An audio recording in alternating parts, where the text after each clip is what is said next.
సమావేశమైంది మీకు జరిగిన అన్యాయం, దానికి ఎలాగ నాకు న్యాయం చేస్తారని మీరు అడుగుతున్నారు.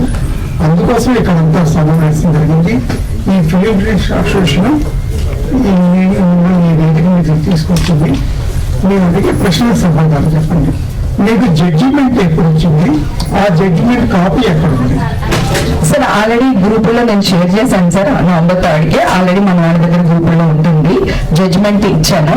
November 3rd వచ్చింది sir judgement copy. November 3rd వచ్చింది. జడ్జిమెంట్ లో యాక్చువల్ గా ఏముంది? జడ్జి గారు ఏమని తీర్పిచ్చారు? జడ్జి గారు తీర్పిచ్చింది సార్, ఆ డ్రగ్స్ కేసుకి నాకు ఎలాంటి సంబంధం లేదు, నేను నిర్దోషిని. డ్రగ్స్ కేసుకి మీకు సంబంధం లేదంటున్నారు. మీరు డ్రగ్స్ తీసుకున్నారా లేదా? తీసుకుంటే శిక్ష వేసేవాళ్ళు సార్, తీసుకోలేదు కనుక నిర్దోషిగా వదిలేశారు సార్.